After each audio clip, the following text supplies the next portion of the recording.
तो स्टूडेंट्स, इस लेक्चर में हम परमुटेशन को आगे बढ़ाएंगे और परमुटेशन पार्ट 2 में हम देखेंगे every permutation is a product of disjoint is a product of disjoint cycles। ये हम लोग ने थ्योरम डिस्कस किया था पिछले लेक्चर में कि कोई भी परमुटेशन डिसजॉइंट साइकिल्स के प्रोडक्ट में लिखा जा सकता है। डिसजॉइंट साइकिल वो साइकिल होंगे जिसमें कोई भी सिंबल या कोई भी एलिमेंट रिपीट नहीं होगा।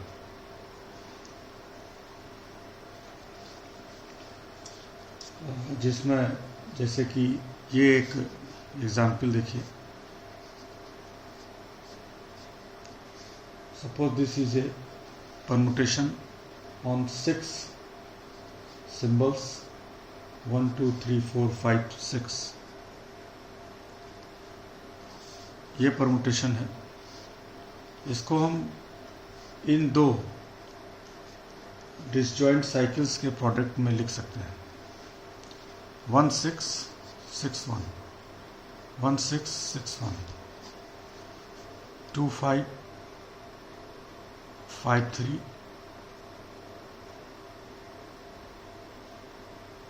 3 2 2 5 5 3 3 2।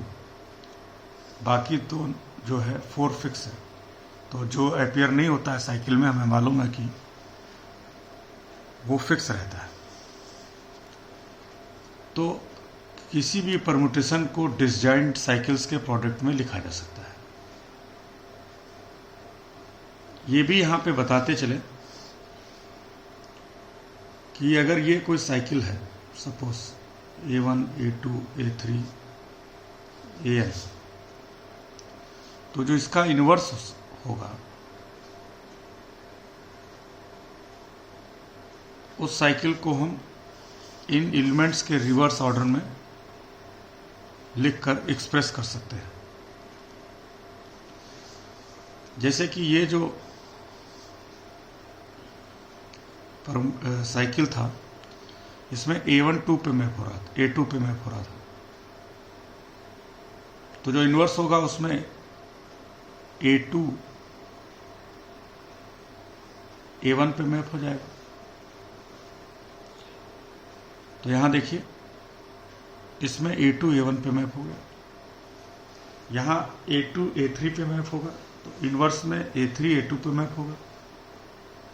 यहाँ पे इससे पहले A3 होगा तो A3 A2 पे मैप हो जाएगा। तो ये चूंकि इसका ऑर्डर रिवर्स हो गया है और साइकिल की पहचान ये है, साइकिल का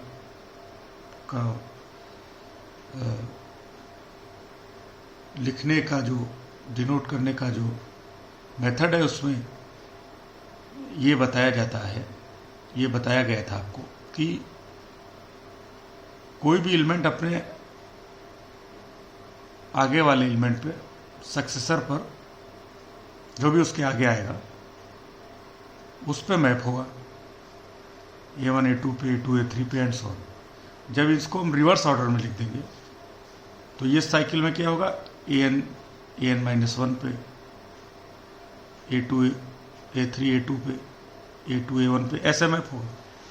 ऑर्डर रिवर्स करने पर वो एलिमेंट बैक में यानी वापस अपने में चले जाएंगे। यहाँ पे आगे में जाएंगे, फिर इसको उल्टा लिखेंगे तो इसका मतलब ये अब इसमें चला गया, ये इसमें चला गया, तो ये रिवर्स साइकिल हो गया, या इनवर्स साइकिल हो गया, या इनवर्स ट्रांसपोज परमुटेशन हो गया। अब देखिए ट्रांसपोजिशन क्या होता है।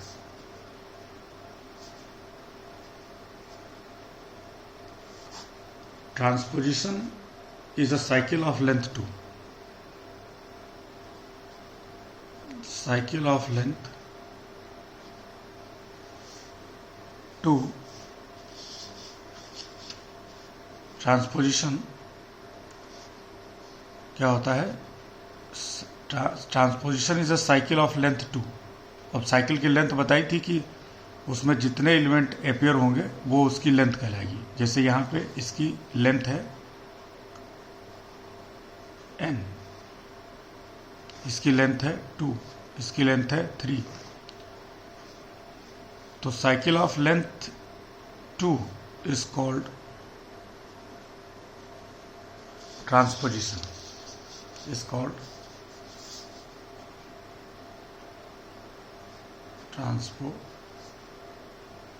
ट्रांसपोजिशन।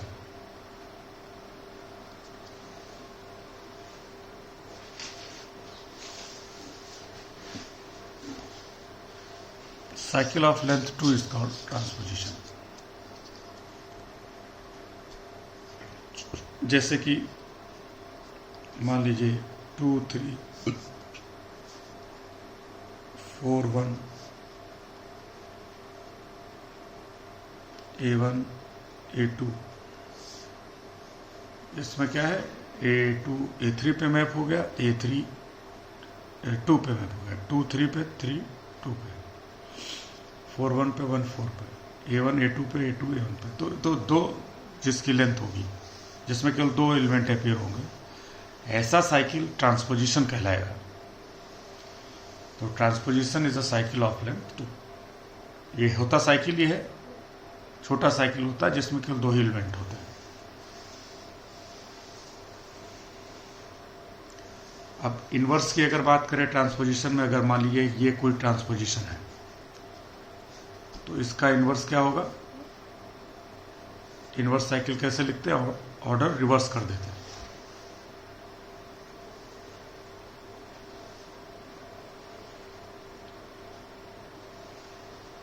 तो ये तो हो गया ट्रांसपोजिशन की डिफिनीशन और उसका inverse.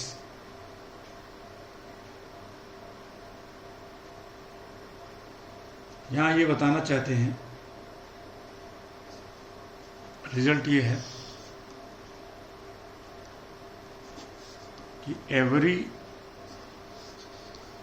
Cycle can be expressed as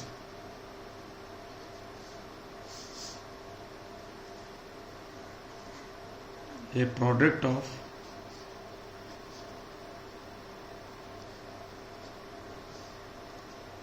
transpositions in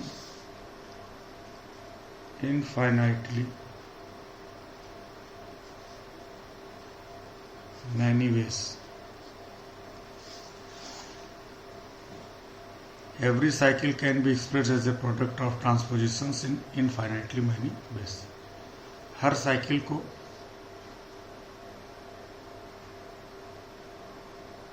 transposition के प्रोडक्ट में लिखा जा सकता है, और ये जो रिप्रेजेंटेशन होगा, लिखने का जो एक्सप्रेशन होगा,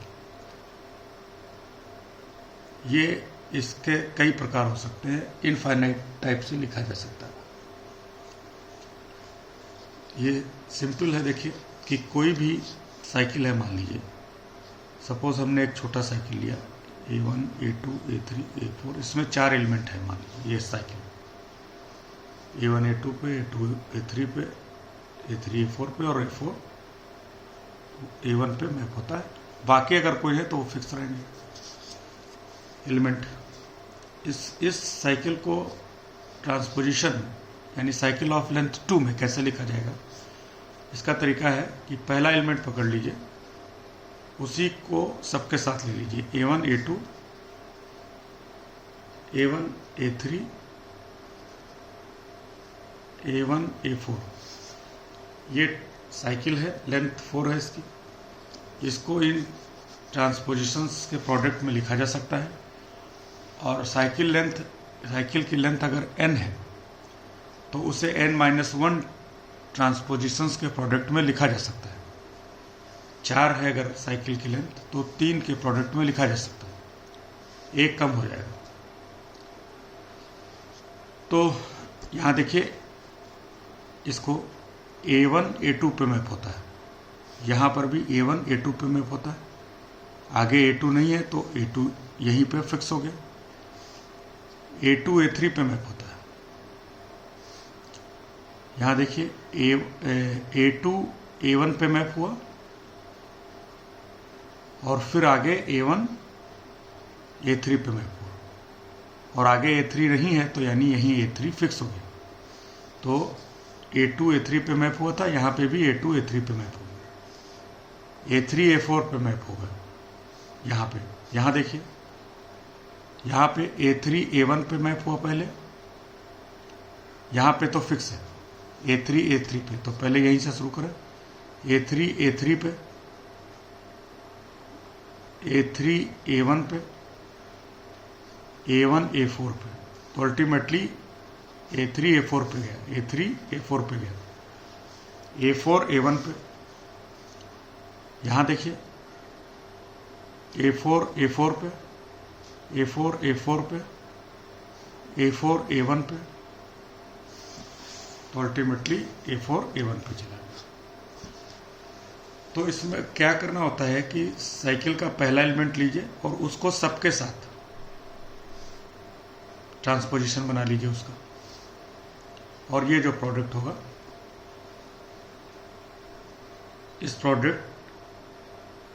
ये प्रोडक्ट इस साइकिल के बराबर होगा, इस साइकिल को रिप्रेजेंट करें। तो cycle of length n can be expressed as a product of n-1 transpositions. Cycle of length n can be expressed as a product of n-1 transposition.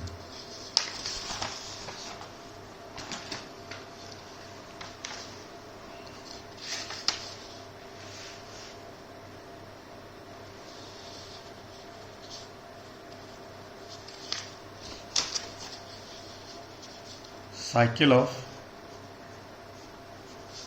length n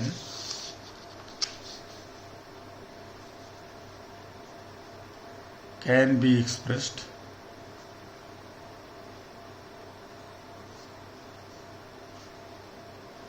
as the product of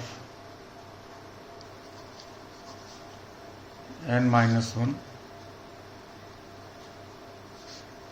transpositions।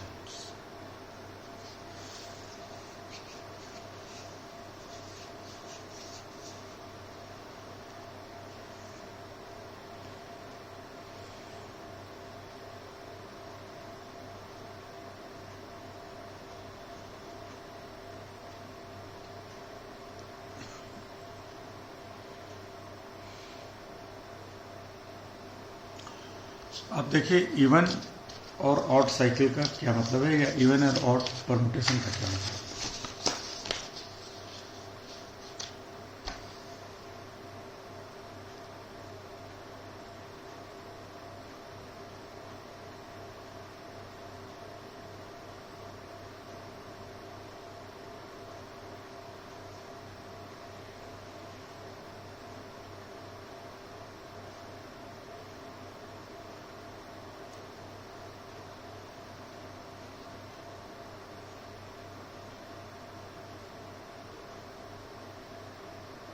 देखिए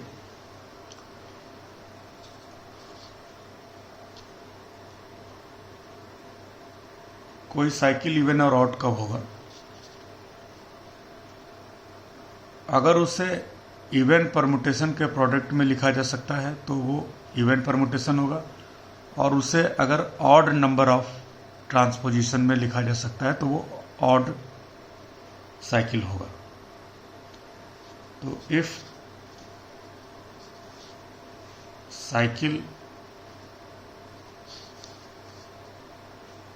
a cycle can be expressed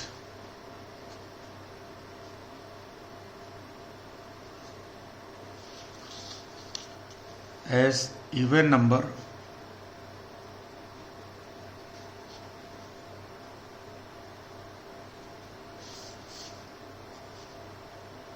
transpositions ट्रांसपोजिशंस, इसमें बार बार ऐसा ही छूट जाता है, ट्रांसपोजिशंस।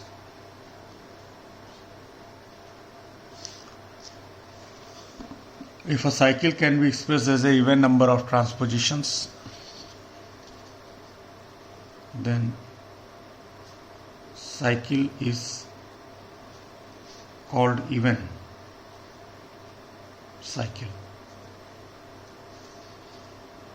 इसी तरीके से अगर वो ऑड नंबर ऑफ परमुटेशन में लिखा जा सकता है तो उसे ऑड साइकिल कहेंगे। Similarly cycle is odd if it is a product of odd permutations, odd transpositions.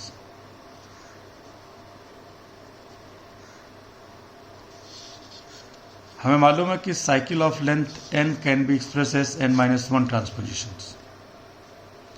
तो अगर साइकिल की लेंथ इवन होगी तो वो ऑड साइकिल होगी, क्योंकि उसमें ऑड नंबर ऑफ ट्रांसपोजिशंस का प्रोडक्ट होगा। और अगर साइकिल की लेंथ ऑड होगी तो वो इवन साइकिल होगी। For example, suppose we have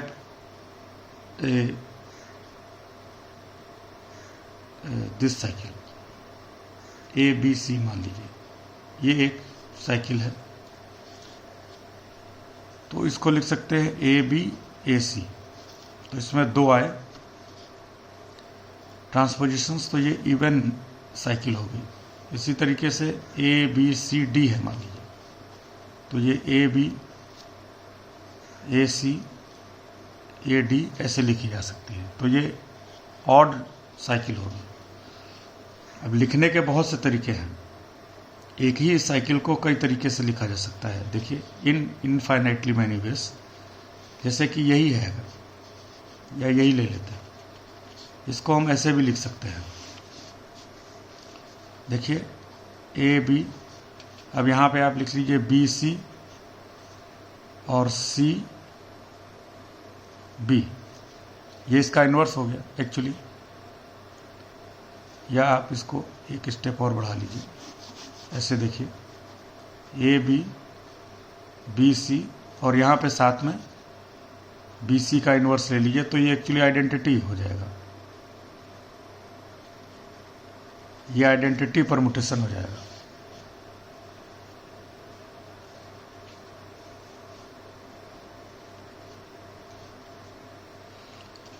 है ना, ये आइडेंटिटी परमुटेशन है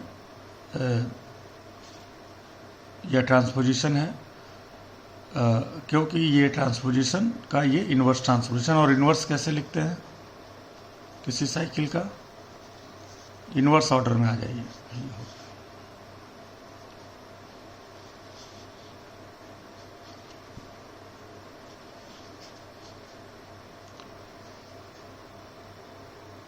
बी सी में गया, सी वापस बी में गया, सी बी में गया, बी वापस सी में चला गया।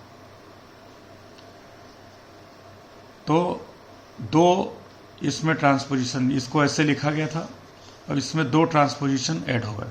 इससे कोई फर्क नहीं पड़ेगा, इससे कोई फर्क नहीं पड़ेगा, सब कुछ वैसे ही बना रह गया। यहाँ पे ए बी में गया था, आगे बी फिक्स था, ए बी में गया, आगे बी फिक्स हो गया। क्यों? क्योंकि बी सी में गया, सी बी में चला गया वापस, यानी इस तरीके से बी बी में ही चला गया। तो यहाँ फिक्स हो गया था, यहाँ ए बी ए में गया था और बी ए में ही बना रहा, इससे कोई फर्क नहीं पड़ा। यह आइडेंटिटी परमुटेशन है। आइडेंटिटी किसी भी एलिमेंट को उसी एलिमेंट में भेजता है, उसी एलिमेंट पे मैप करता है, यानी वो एलिमेंट फिक्स रहता है। तो साइकिल या परमुटेशन में अगर कोई एलिमेंट अपीयर नहीं हुआ तो वो फिक्स है, तो यहाँ के बाद भी अपीयर नहीं होगा एक तरीके से, क्योंकि ये आइडेंटिटी है, यहाँ फिक्स है। लिखे या ना लिखें कोई फर्क नहीं पड़ता। इस तरीके से और भी इसमें आप ऐड कर सकते हैं। मान लीजिए कि हमने इसमें सी डी लिखा और फिर डी सी कर दिया, तो ये भी कोई ट्रांसपोजिशन और ये उसका इनवर्स, तो ये भी आइडेंटिटी हो गया। आगे आप वैसे ही लिखते रहिए।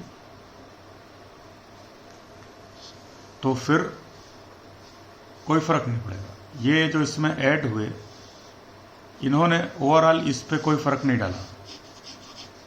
ये साइकिल में जो मैपिंग थी, यानी ये जो परमुटेशन था, उस पर कोई फर्क नहीं पड़ेगा इनके ऐड करने से, क्योंकि जो भी ऐड किया और साथ में उसका इन्वर्स भी ऐड कर लिया है, तो उससे कोई फर्क नहीं पड़ेगा। अब यहाँ ये बात ध्यान रखनी पड़ेगी, ये इस तरीके से जो हमने एडिशन किया है इसमें ट्रांसपोजिशन का, तो इसमें 2 डालने पड़ेंगे, एक से काम नहीं चलेगा। एक करेंगे तो फिर वो डिस्टर्ब कर देगा, साथ में उसका इन्वर्स रखना पड़ेगा। तो हमेशा ही इसमें 2 यानी इवन ऐड करने पड़ेंगे। यहाँ हमने ये किया और साथ ये भी किया, तो 2 ये और भी करना है, अगर और भी कर सकते हैं तो वो, लेकिन साथ में उसका इन्वर्स रखना पड़ेगा, तो वो कुल मिला के 2 ट्रांसपोजिशन ऐड करने पड़ेंगे, एक ट्रांसपोजिशन और उसका साथ में इन्वर्स। तो इस तरीके से देखिए, आप कितने भी इस तरह से डालिए, लेकिन उनकी संख्या इवन ही होगी। आगे भी और लेंगे तो फिर वो 2 ही डालने पड़ेंगे। तो कहने का मतलब ये है कि अगर कोई परमुटेशन या कोई cycle odd number of transposition में लिखा जा सकता है, यानी अगर कोई साइकिल ऑड है तो वो ऑड ही बना रहेगा, अगर कोई इवन है तो इवन बना रहेगा, क्योंकि इवन में इवन नंबर ऑफ ट्रांसपोजिशन जोड़ेंगे तो इवन बना रहेगा, ऑड में इवन नंबर ऑफ ट्रांसपोजिशन जोड़ने से वो ऑड बना रहेगा। तो अगर कोई ट्रांसपोजिशन इवन या ऑड है, अगर कोई साइकिल इवन या ऑड है तो वो इवन या ऑड ही रहेगा। उसको लिखने के तरीके कई हो सकते हैं, लेकिन जो भी तरीके हैं, जो भी एक्सप्रेशन के तरीके हैं, उससे इवन या ऑड का नेचर नहीं बदलेगा। अगर साइकिल इवन है तो उसको इनफाइनाइट तरीके से आप लिख सकते हैं, लेकिन वो बना इवन ही रहेगा। इसी तरीके से अगर कोई साइकिल ऑड है तो उसे इनफाइनाइट तरीके से लिख सकते हैं, लेकिन वो बना ऑड ही रहेगा। यानी उनके अंदर जो ट्रांसपोजिशन की संख्या है, जिनका वो प्रोडक्ट है, वो ऑड ही बना रहेगा, वो ऑड ही संख्या रहेगी। यानी इवन को ऑड में और ऑड को इवन में कन्वर्ट नहीं कर सकते। तो ये महत्वपूर्ण बात हो गई कि कोई भी परमुटेशन या साइकिल इवन है तो इवन ही रहेगा, उसको लिखने के तरीके कई हो सकते हैं। ऑड है तो ऑड ही रहेगा, कई तरीके से लिख सकते हैं। अब हम जैसा कि जानते हैं कि every permutation is a product of disjoint cycle. Every permutation is a product of disjoint cycle.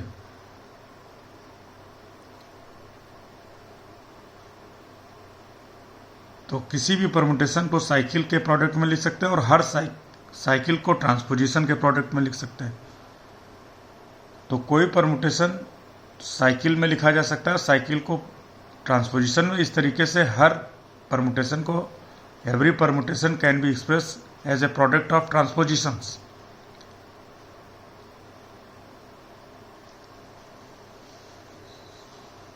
और फिर वही बात है कि every permutation is either even or odd depending upon the number of transpositions in the permutation. तो इस आधार पे कोई परमुटेशन इवन तब कहलाएगा यदि उसे इवन नंबर ऑफ ट्रांसपोजिशन के प्रोडक्ट में लिख सके, और कोई ट्रांसपोजिशन ऑड तब कहलाएगा अगर उसे ऑड नंबर ऑफ ट्रांसपोजिशन में लिख सके।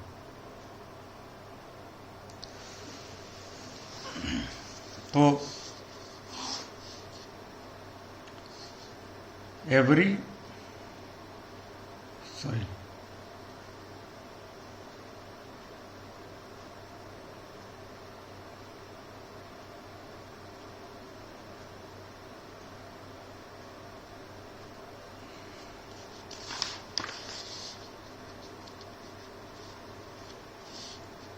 तो कोई ट्रांसपोजिशन कोई परमुटेशन इवन और ऑड कब होगा?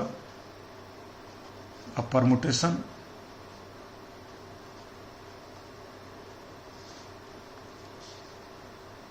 is even if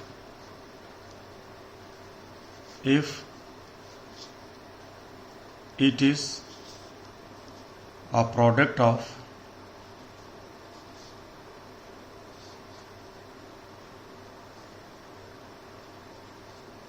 is a product of even number of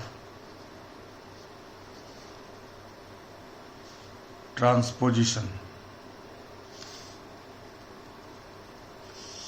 If it is a product of even number of transpositions, और ऑड होगा जब उसे ऑड नंबर ऑफ ट्रांसपोजिशन में लिखा जाएगा। ये और कोई भी परमुटेशन या तो इवन होगा या ऑड होगा, दोनों नहीं हो सकता। लिखने के तरीके इनफाइनाइट हो सकते हैं, लेकिन इवन है तो इवन ही रहेगा, ऑड है तो ऑड ही रहेगा। तो इस आधार पे हम इस पे पहुंचे कि कोई भी परमुटेशन या तो इवन होगा या तो ऑड होगा।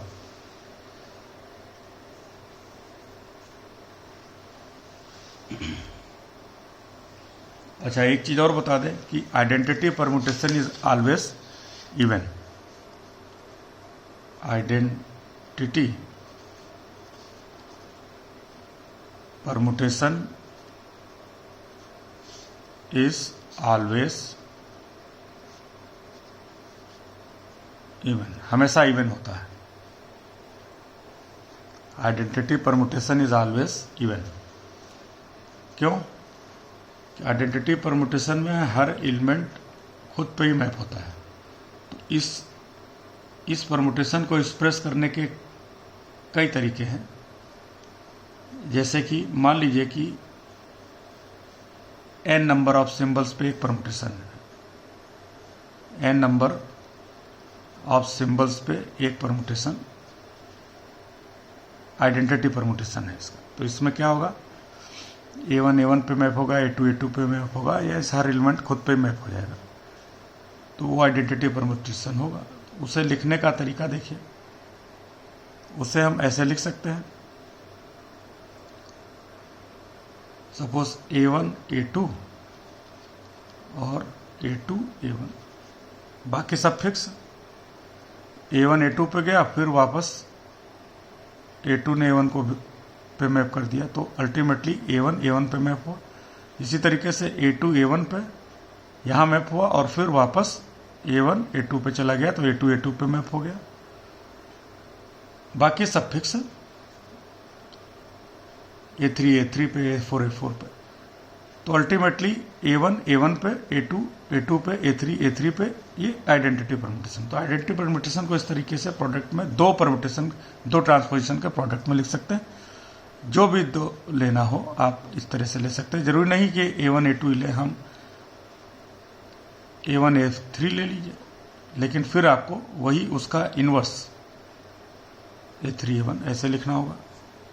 A3 A4 ले लीजिए, अगला हो जाएगा A4 A3। तो आप कई तरीके से लिख सकते हैं आइडेंटिटी परमुटेशन को,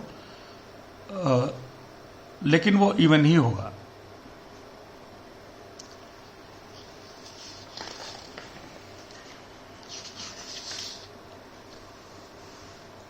इवन ही होगा। अब आप आइए कि देखिए, तो हम पहुंचे यहाँ पे कि हर permutation, every permutation is can be express as a product of even or odd transposition. और अगर इवन ट्रांसपोजिशन में लिखा जा सकता है तो वो इवन कहलाएगा परमुटेशन, और ऑड नंबर में लिखा जा सकता है तो वो ऑड परमुटेशन कहलाएगा। अब आइए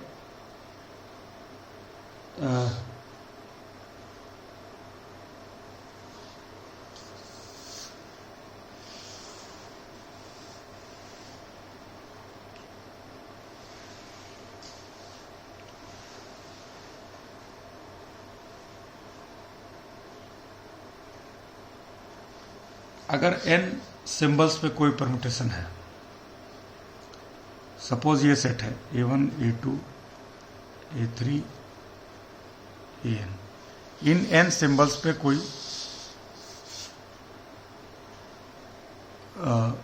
ग्रुप ऑफ परमुटेशंस लेते हैं, हमें मालूम है उस ग्रुप को सिमेट्रिक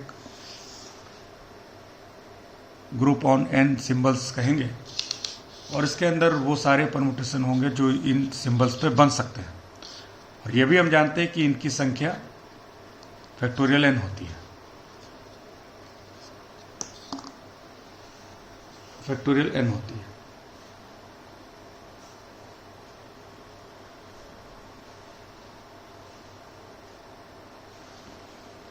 इसके अंदर जो परमुटेशन होंगे उनकी संख्या फैक्टोरियल n होगी और ये ग्रुप बनाएगा। अब हम अगर इसमें से ये जो ग्रुप है इसमें से सारे इवन परमुटेशन अलग कर लें, है ना, set of all even permutations, इसे AN से कहते हैं। AN is a set of all even permutations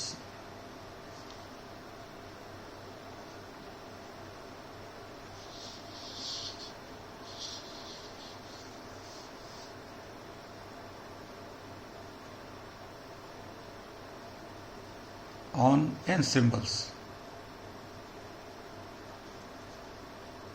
इस पे बनने वाले सारे इवन परमुटेशन का जो सेट है वो कहलाएगा AN।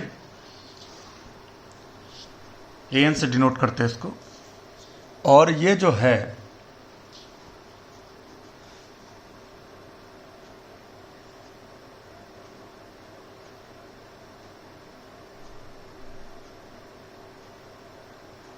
ग्रुप बनाता है। Set of all even permutations forms a group, और ये ग्रुप कहलाएगा this AN is a group of order factorial n by 2, यानी कि टोटल परमुटेशन फैक्टोरियल n है तो उसमें से आधे इवन होंगे आधे ऑड होंगे। फैक्टोरियल n by 2 इवन होंगे और फैक्टोरियल n by 2 ऑड होंगे, और जो इवन परमुटेशन का सेट है वो ग्रुप बनाएगा, ऑड का ग्रुप नहीं बनाएगा, इवन वाला ग्रुप बनाएगा। कैसे? इसमें सारी प्रॉपर्टी है। क्लोजर वाला देख लीजिए, क्लोजर इस तरीके से है कि इसमें जो भी मान लीजिए कि ये दो परमुटेशन है इसके अंदर, सिग्मा 1 सिग्मा 2 लिया हमने, मान लीजिए ये इसको बिलोंग करते हैं, तो इसका मतलब ये इवन होगा ये इवन होगा, और दो इवन परमुटेशन का प्रोडक्ट हमेशा इवन परमुटेशन होगा। क्यों? ये भी इवन है ये भी इवन है, जब उनको प्रोडक्ट में लिखेंगे उनको तो टोटल फिर इवन ही बनेगा और वो एक परमुटेशन होगा, क्योंकि दो परमुटेशन का प्रोडक्ट भी परमुटेशन होता है और वो इवन ही होगा, क्योंकि ये भी इवन है ये भी इवन है। तो जब दोनों को लिखेंगे तो यहाँ भी n ट्रांसपोजिशन होंगे, यहाँ भी होंगे, टोटल भी जो है this plus this is again even. तो ये इवन परमुटेशन होगा यानी इसको बिलोंग करेगा। एसोसिएटिव लॉ चूंकि परमुटेशन पे होल्ड करता है, परमुटेशन के प्रोडक्ट में, तो ये हैं तो परमुटेशन ही, तो एसोसिएटिव लॉ तो होल्ड करेगा। ठीक है, इसको अलग से करने की जरूरत नहीं, क्योंकि परमुटेशन के ग्रुप में वो होल्ड करता है तो इवन परमुटेशन के ग्रुप में भी होल्ड करेगा। आइडेंटिटी परमुटेशन हम जानते हैं इवन होता है, आइडेंटिटी परमुटेशन इज इवन, ये हम जानते हैं। हेंस बिलोंग टू एन, ये इसके अंदर होगा। इनवर्स सबका होगा। क्यों कि अगर इफ दिस इज इवन, अगर ये इवन है, इवन परमुटेशन, तो जो इसका इन्वर्स होगा उसमें क्या होगा, उसमें जो ट्रांसपोजिशंस होंगे वो रिवर्स ऑर्डर में क्यों लिख दिए जाएंगे बस। Let this is A1 A2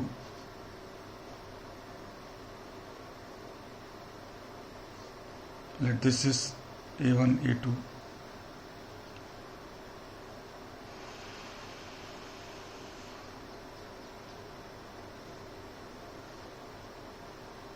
या ये ऐसे लिखें। मान लीजिए कि ये इवन है और ऐसे है A B B C C D, ये इस तरह से है मान लीजिए, या ये है, ऐसे ही तो लिखते हैं परमुटेशंस को। A1 A2 A1 A3 A1 A4 जो भी है ये परमुटेशन, वो मान लीजिए कि ये इवन है और जो भी है मान लीजिए कि सपोज AM, ये कोई इवन परमुटेशन, और जो यहाँ नहीं है पेयर हुआ वो मान लीजिए फिक्स। तो इनकी संख्या इवन है, यानी M is M is even. तो इनवर्स क्या होगा, इसको रिवर्स ऑर्डर में लिखेंगे।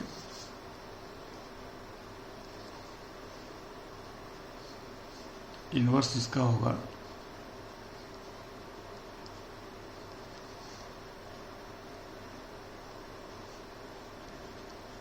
ऐसे, ऑर्डर रिवर्स हो जाएगा। दिस, इससे पहले जो भी था मान लीजिए, और ये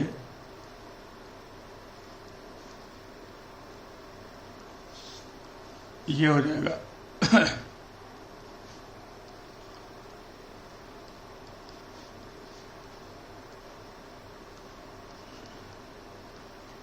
ये ट्रांसपोजिशन है यहाँ।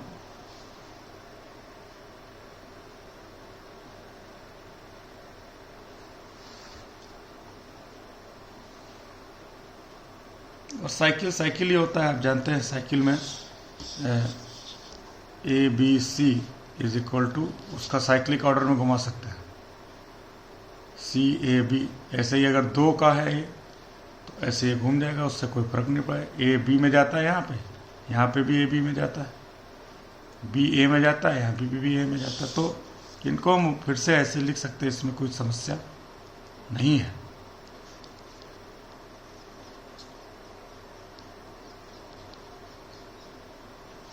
तो इसका जो इन्वर्स होगा वो ये होगा, ये इधर आ जाएगा और ये इधर चला जाएगा, तो ऑर्डर बस चेंज हो जाएगा। तो संख्या वही बनी रहेगी, इवन था तो ये भी इवन ही है, ठीक है। तो if sigma is even then is also even. तो हर परमुटेशन, इवन परमुटेशन का इन्वर्स भी इवन होगा, यानी इस सेट में होगा। Hence belongs to this, इसको बिलोंग करेगा, ये भी इसके अंदर होगा। तो क्लोजर हो गया, एसोसिएटिव हो गया, आइडेंटिटी हो गया, इन्वर्स हो गया। तो ये जो सेट है, set of all even permutation is form group, is a group. और ये जो ग्रुप है इसको कहते हैं alternating group. AN is called alternating group. alternating group, ये alternating group कहलाता है। और इसका ऑर्डर क्या है, फैक्टोरियल n/2। अगर ये n सिंबल पे बनाया गया है तो इसके अंदर n फैक्टोरियल n/2 एलिमेंट होंगे। ये देख सकते हैं, ये प्रूव कर सकते हैं।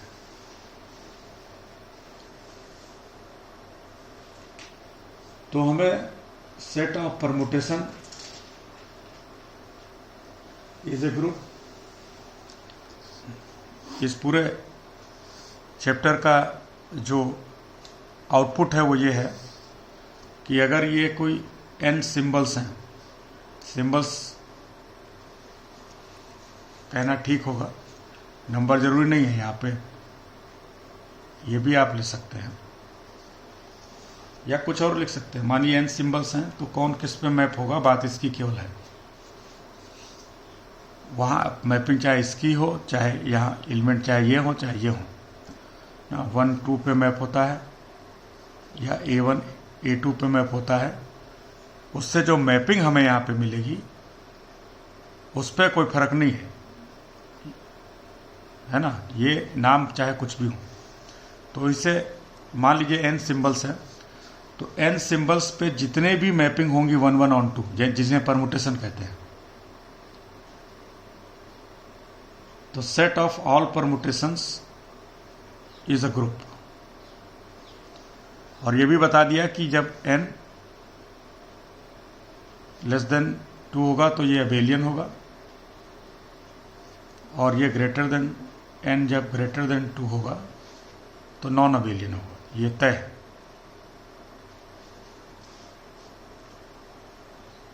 और set of all even permutation is also group, सभी परमुटेशन का सेट ग्रुप होगा, और उसमें से जो इवन केवल लेंगे तो वो भी ग्रुप होगा,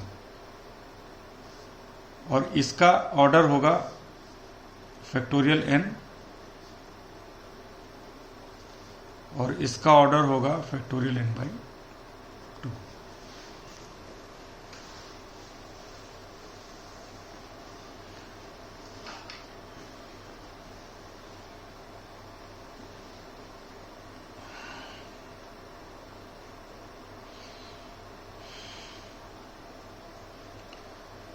अब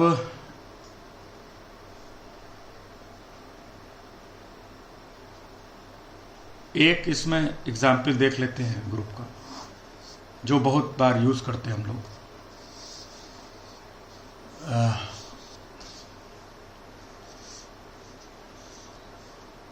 3 सिंबल पे ग्रुप बनाते हैं, 3 सिंबल्स पे, 1 2 3।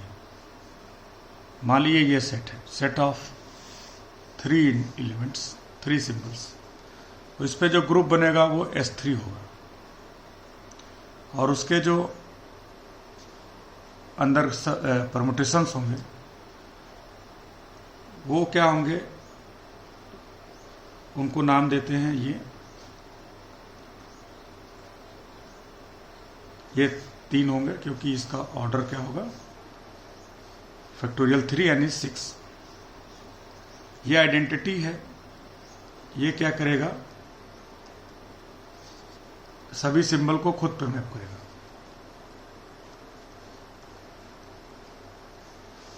इसमें रोटेशन के रखते हैं, रोटेशन का मतलब rotation of edges of triangle. देखिए 1 2 3 है, तो 1 2 पे जाएगा, 2 3 पे जाएगा, और 3 1 पे जाएगा। ये रोटेशन से मिलेगा। दूसरा रोटेशन ये हो सकता है कि दूसरी तरफ रोटेट कर दे इसी को। ये हमने एंटी क्लॉकवाइज लिया था, आप क्लॉकवाइज ले लीजिए। तो क्लॉकवाइज जब लेंगे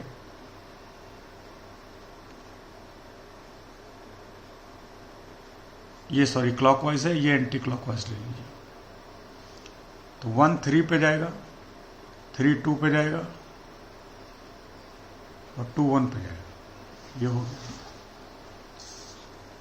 μ1 μ2 μ3 क्या है,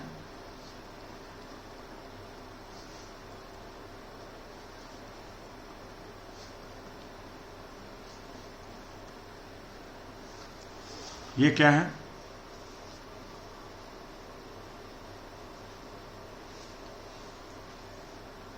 इसमें ऐसा होता है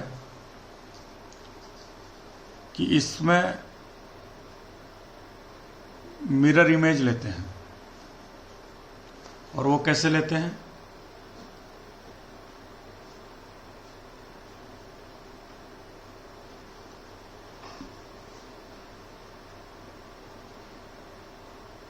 कि 1 से इस पे, इस एज से सामने वाले पे परपेंडिकुलर बाइसेक्टर लीजिए,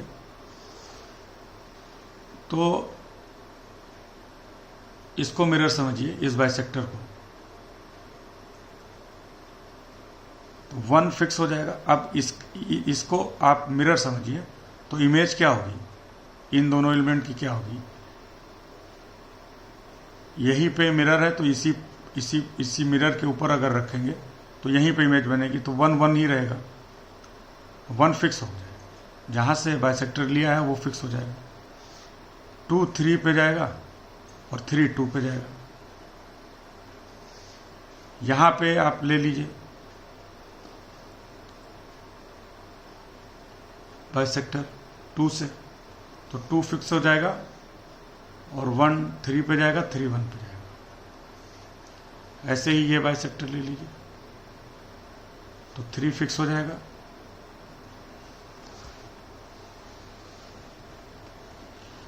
तो ये रिप्रेजेंट करते हैं मिरर इमेजेस को, ये रोटेशन को, जिसमें ये आइडेंटिटी है।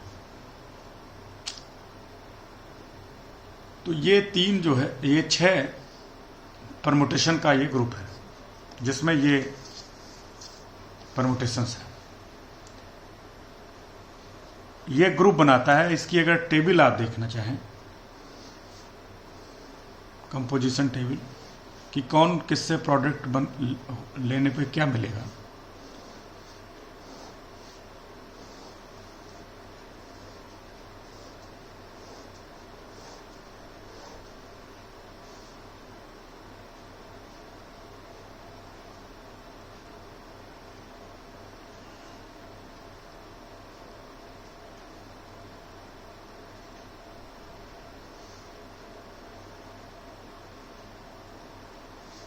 तो ये चूंकि आइडेंटिटी है,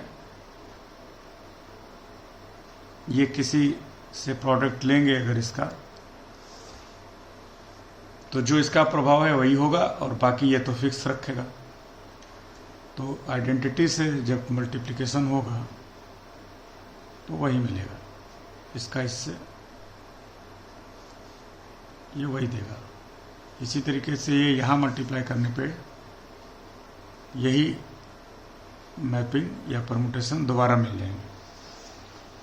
जब ये इससे होगा तब देखिए रो वन से, तो क्या देगा,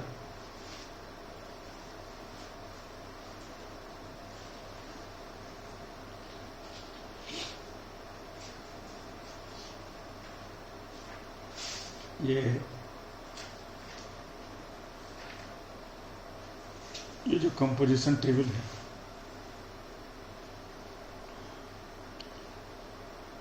रो 1 रो 2, ये आइडेंटिटी, यानी ये इसका इन्वर्स है, रो 1 का इन्वर्स रो 2 और रो 2 का इन्वर्स रो 1 है। ये मल्टीप्लाई होने पर रो 0 देंगे और यहाँ आएगा म्यू 2 म्यू 3 म्यू 1, यहाँ आएगा रो 2 रो नॉट रो 1, ये होगा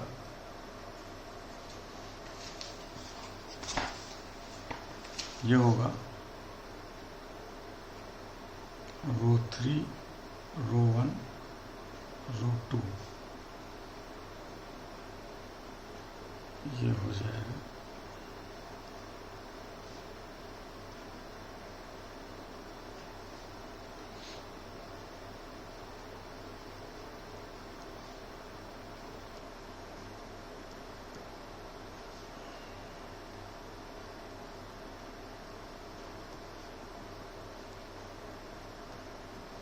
ये मिलेगा, ये कंपोजिशन टेबल है इसकी।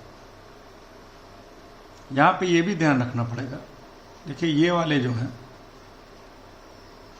रो और म्यू, ये अगर एक सेट लें और ये अगर एक सेट लें,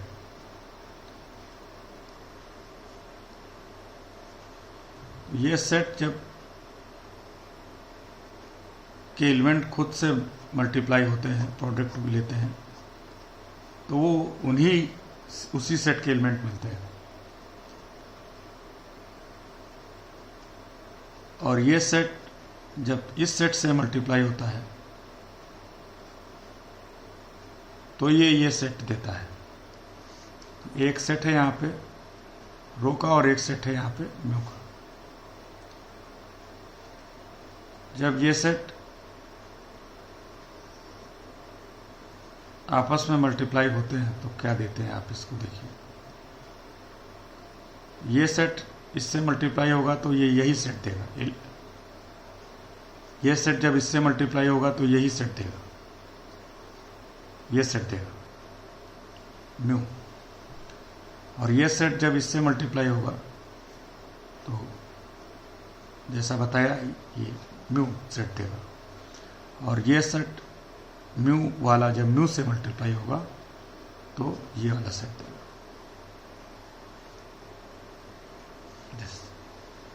तो ये जो ग्रुप है इसको दो सेट्स में डिवाइड किया जा सकता है, जिसे कोसेट कहते हैं। इसे हम आगे देखेंगे, कोसेट, इसे हम कोसेट कहते हैं। इस ग्रुप को दो पार्ट में डिवाइड कर सकते हैं, दो सेट में डिवाइड कर सकते हैं, म्यू बी रो बी म्यू। और जब ये इनके प्रोडक्ट लेते हैं तो ये इस तरीके से बनाता है। तो ये भी ग्रुप बनाता है जिसमें हम देख सकते हैं ये आइडेंटिटी एलिमेंट है, इसका इसके साथ मल्टीप्लिकेशन, आइडेंटिटी के साथ कोई भी मल्टीप्लिकेशन वही देगा एलिमेंट, ये आइडेंटिटी के साथ वही देगा। और इन्वर्स की बात करें तो ये आइडेंटिटी का इन्वर्स आइडेंटिटी ही होता है और इसका इन्वर्स ये खुद है। तो हर एलिमेंट खुद का ही इन्वर्स है। दो एलिमेंट का अगर सेट बनाएंगे तो इसी तरीके का स्ट्रक्चर बनेगा, उसमें हर एलिमेंट उसमें खुद का इन्वर्स होगा, एक आइडेंटिटी होगा। तो ये जो ग्रुप है इसको दो सेट्स में डिवाइड कर सकते हैं जिसे कोसेट्स कहते हैं। तो this is the group of cosets, group of cosets. इसको हम डिटेल में बाद में स्टडी करेंगे। तो तीन सिंबल्स पे जो ग्रुप बनेगा वो ये होगा। और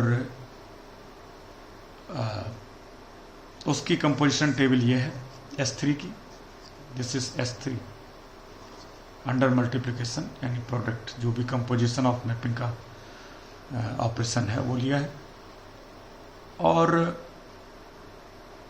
इसमें भी इवन और अलग किया जा सकता है। और सेट ऑफ इवन परमुटेशंस अगर आप लेंगे S3 में, जो कि ये ग्रुप है,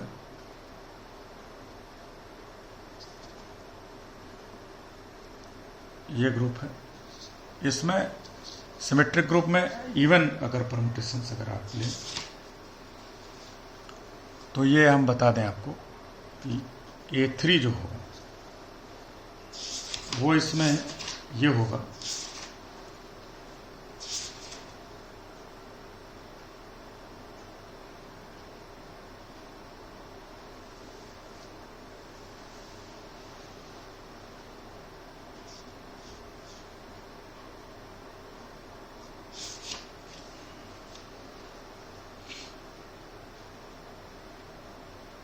आइडेंटिटी, तो इसके अंदर होगा ही होगा।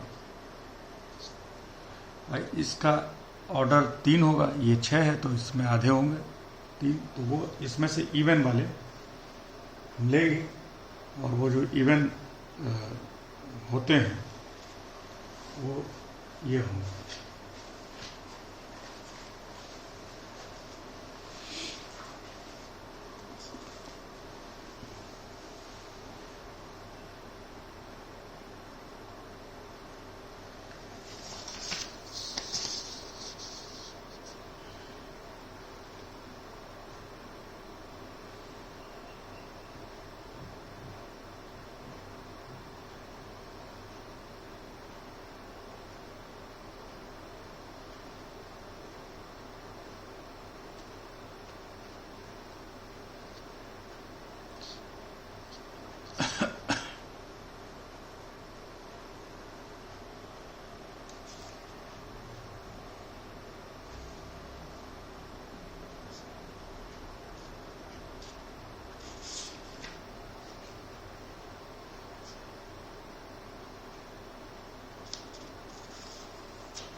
इसको अलग से देखना पड़ेगा।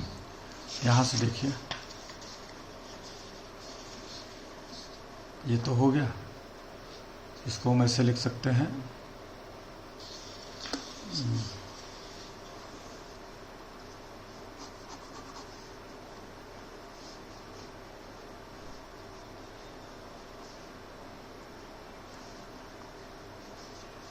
इसको लिख सकते हैं, ये आइडेंटिटी है तो इसको कैसे भी आप ऐसे लिख दीजिए, बस ये हो गया इवन।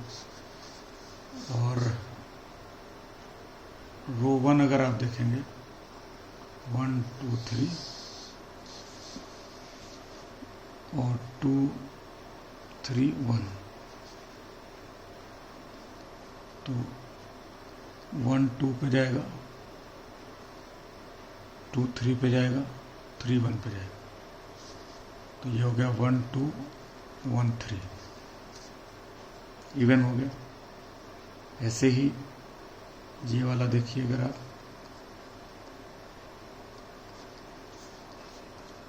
साइक्लिक नोटेशन में देखिए, 1 3 पे, 3 2 पे, 2 1 पे, इसको लिख सकते हैं 1 3 1 2। तो ये 3 जो है इवन है, बाकी आउट होंगे, इसमें कोई डाउट नहीं है कि फैक्टोरियल 6, ये इसका ऑर्डर 6 है, तो इसमें आधे इवन होंगे, आगे आउट, तो ये इवन वाले ये हैं। तो ये जो सेट है वो ये है, set of even permutations is this.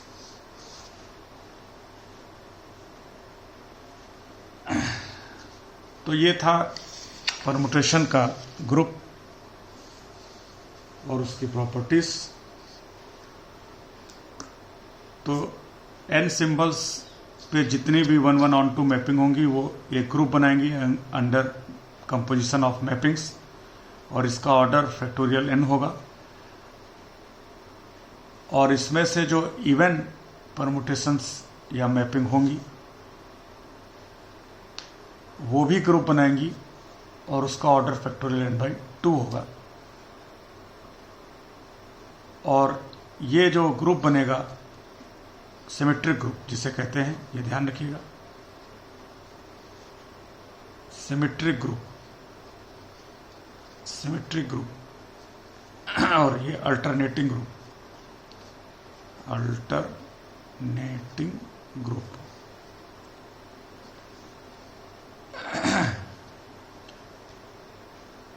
ये दोनों ही ग्रुप अबेलियन तब होंगे जब इसमें एलिमेंट की संख्या, परमुटेशन की संख्या 5 से ज़्यादा होगी तो ये नॉन अबेलियन होंगे, और कम होगी तो अबेलियन होंगे। तो 5 से ज़्यादा यहाँ पे तब होंगे जब n इज ग्रेटर देन 3। तो when n is greater than 3 ये नॉन अबेलियन होगा। ये नॉन अबेलियन ग्रुप का अच्छा एग्जाम्पल है जिसमें S3 आएगा। तो this group is non abelian, क्योंकि इसका ऑर्डर 6 है, नॉन अबेलियन है। और सारे ही ये नॉन अबेलियन होते हैं अगर n ग्रेटर देन 3 है। तो Sn is non abelian if n is greater than 3, greater than और इक्वल टू 3।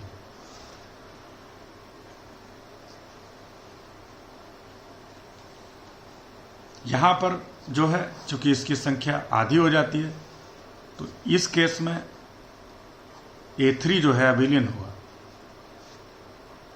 है ना, क्योंकि इसमें 3 ही एलिमेंट है। अब A4 जो है इसके अंदर फैक्टोरियल 4/2 यानी 24/2 यानी कि 12 एलिमेंट होंगे, और 12 एलिमेंट होंगे तो जैसे ही इसमें 5 से ज़्यादा हो जाएंगे ये नॉन अबेलियन हो जाएगा।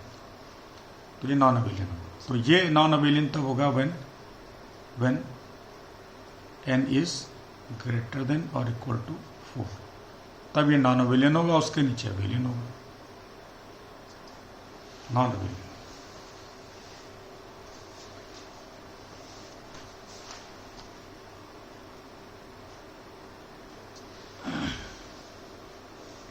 तो ये हो गया ग्रुप ऑफ परमुटेशन और उसकी कुछ प्रॉपर्टीज।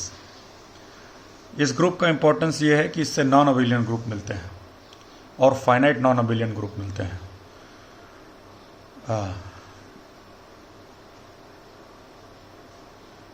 तो ये था परमुटेशन और उसके ग्रुप के बारे में।